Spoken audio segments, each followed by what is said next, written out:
Hello everyone, Radhe Radhe, जय श्री कृष्णा। आप सभी को चैत्र पूर्णिमा की हार्दिक शुभकामनाएं। आइए जानते हैं साल 2026 में चैत्र पूर्णिमा कब है और क्योंकि चैत्र पूर्णिमा के शुभ अवसर पर ही हनुमान जन्मोत्सव भी मनाया जाता है। तो हनुमान जन्मोत्सव कब मनाया जाएगा? इस बार पूर्णिमा तिथि 2 दिन पड़ रही है। ऐसे में व्रत किस दिन रखना सही रहेगा?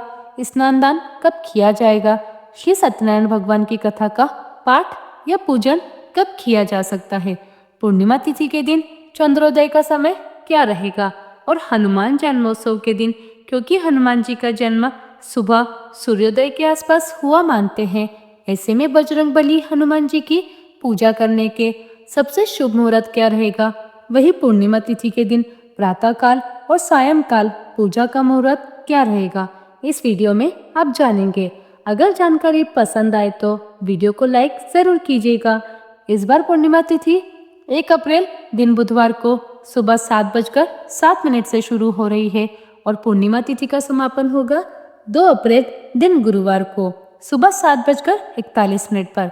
बुधवार के दिन क्योंकि हमें चंद्रोदय का समय भी प्राप्त होगा, इसलिए चंद्रोदय व्यापनी तिथि बुधवार को रहेगी और 1 अप्रैल बुधवार को इस बार पूर्णिमा का व्रत रहेगा। श्री सत्यनारायण व्रत पूजा पाठ इसी दिन किया जाएगा और वहीं अगले दिन 2 अप्रैल दिन गुरुवार को ब्रह्म मुहूर्त में विद्यमान पूर्णिमा तिथि के अनुसार पूर्णिमा का स्नान दान किया जाएगा। पूर्णिमा का स्नान आप बुधवार को करेंगे और दान आप चाहे तो 2 दिन दे भी सकते हैं। वहीं हनुमान जन्मोत्सव भी 2 अप्रैल दिन गुरुवार को ही मनाया जाएगा। ज्योतिषियों की सटीक गणना के अनुसार हनुमान जी का जन्म 1,85,814 वर्ष पहले चैत्र पूर्णिमा को मंगलवार के दिन नक्षत्र और मेष लग्न के युग में सुबह 6:03 पर हुआ था। महर्षि वाल्मीकि द्वारा रचित रामायण के अनुसार कार्तिक मास के कृष्ण पक्ष की चतुर्दशी तिथि यानी छोटी दीपावली मंगलवार के दिन हनुमान जी का जन्म हुआ मानते हैं। तो ऐसे में हनुमान जन्मोत्सव वर्ष में 2 बार मनाया जाता है। पहले हिंदू कैलेंडर के अनुसार चैत्र मास के शुक्ल पक्ष की पूर्णिमा तिथि को और दूसरा नरक चतुर्दशी के दिन यानी कि सितंबर और अक्टूबर महीने के बीच में हनुमान जी का जन्मोत्सव मनाया जाता है। इसके अलावा तमिलनाडु और केरल में हनुमान जन्मोत्सव मार्गशीर्ष मास की अमावस्या तिथि को और उड़ीसा में वैशाख महीने के पहले दिन मनाया जाता है।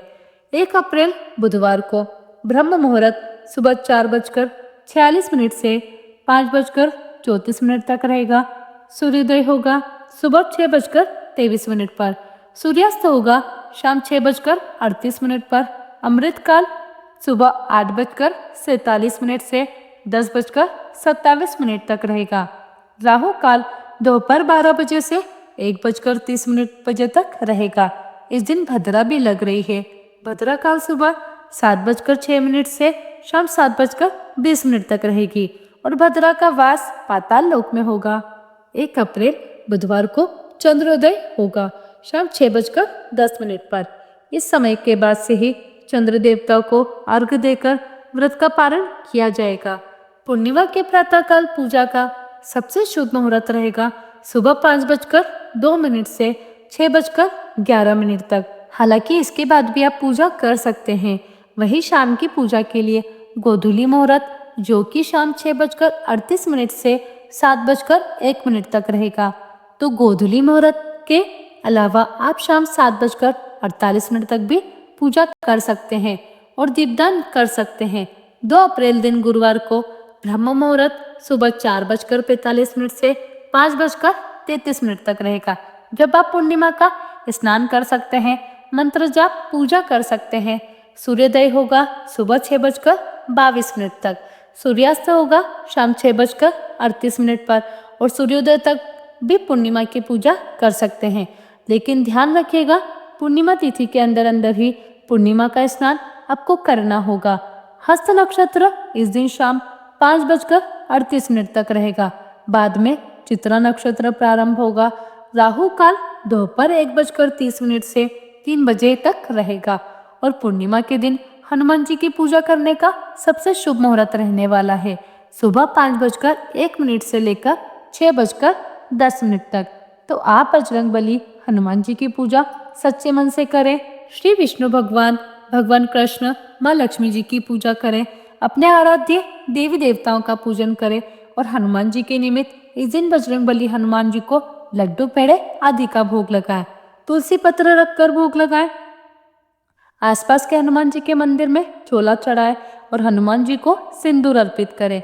चमेली के तेल का दीपक जला निर्धन असहाय व्यक्तियों को इस दिन कुछ न कुछ दान की सामग्री अपनी सामर्थ्य के अनुसार अवश्य दें। और क्योंकि इस बार 2 अप्रैल दिन गुरुवार से ही वैशाख स्नान भी प्रारंभ होगा, जो वैशाख महीने के नियमों का पालन करना चाहते हो उन्हें 2 अप्रैल दिन गुरुवार से ही नियमों का पालन करना चाहिए। पूर्णिमा के दिन तुलसी के पत्ते नहीं तोड़े जाते हैं और भोग में भगवान विष्णु या सत्यनारायण भगवान के लिए या हनुमान जी के लिए तुलसी के पत्ते रखकर ही भोग अर्पित किया जाता है। तो अपने आप गिरे हुए पत्ते आप इस दिन गंगा जल से धोकर तब भगवान के भोग में अर्पित कर सकते हैं। नहीं तो एक दिन पहले भी तुलसी के पत्ते तोड़कर रख सकते हैं। और तुलसी जी तथा पीपल के पेड़ की पूजा के अलावा अन्य जो भी पवित्र वृक्ष हमारे धार्मिक ग्रंथों में बताए गए हैं उनमें आप दीपदान कर सकते हैं। उनमें जल अर्पित करके पूर्णिमा का पुण्य लाभ प्राप्त कर सकते हैं। भूलकर भी तामसिक चीजों का सेवन ना करें। नाखून, बाल इत्यादि इस दिन ना काटें।